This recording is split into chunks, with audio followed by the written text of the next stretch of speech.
The first thing that we need to do is to preheat the oven to 160 degrees centigrade, then prepare the pan. I'm using a 9.8 inches round pan, pero nagbabari ito depende sa klase ng cake na gagawin ninyo, and even the baking time.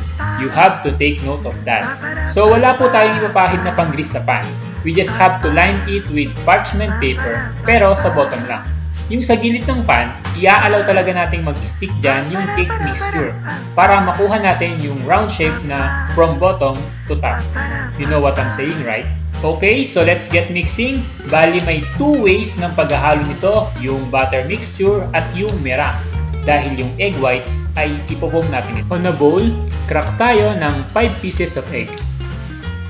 Pero isi-separate natin yung egg yolk sa white. Okay, so set aside muna natin itong egg whites. And along with the yolks, in goes my oil, the salt, and the sugar, water,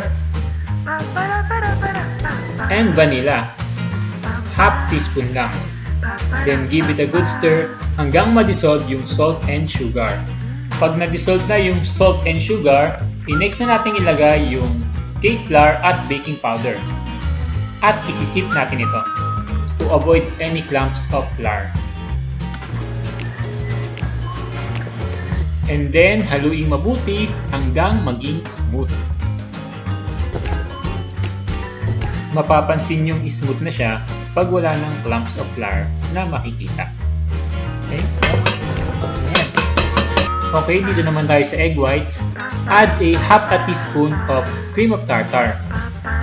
And then, mix na natin ito. At pagka mabula na or foamy na yung ating egg whites, ay maglagay tayo ng sugar while it is still mixing.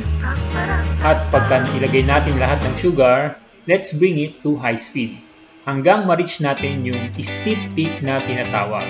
At ito na nga yung sunod kong ipapakita. Yung pointed na yung dulo niya pagka kumuha ka ng egg white o nung meringue. Okay, and at this point, pagkukumbine na natin yung egg white sa hinalo natin kanina. First half lang muna ang ilalagay nating meringue dahil thick and heavy itong butter mixture. Kumbaga, ilalighten up lang muna natin ito gamit ang ilang bahagi ng meringue. Hindi natin siya ilalagay ng isang bigayan because it will give us a hard time mixing to avoid na ma-overmix ito at ma-deflate ang ating chiffon cake mixture. Or, hindi natin makuha yung fluffiness or yung full fluffiness ng ating chiffon sponge. And overmixing dismantles the tiny little bubbles present in our meringue that made it foamy. At iniingatan natin ito, kaya sa paghahalo, dapat gentle lang. Just like this, I am just like folding the meringue to the butter mixture until there's no more streak of meringue visible in our chiffon mixture. Okay, so we're done mixing. I-transfer na natin ito sa ating baking pan.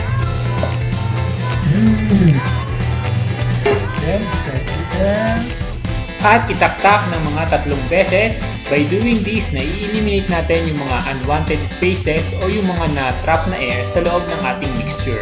And that is it! Bake it yourself na! Baking time is 55 to 60 minutes. Or test it with a skewer and it comes out clean. Or press the top center and it springs back, then it's done baking. And right away pagkahango from the oven, i-debang kagad natin ito to avoid na mag-shrink yung ating chiffon cake. Because that happens sa lahat ng chiffon. Pag hindi mo kagad dinipan, nagsishrink yung gilid nito.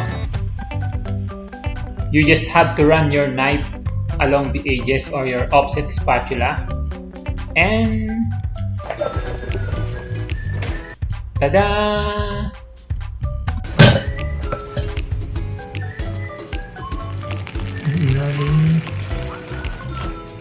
Okay. At pangtaob.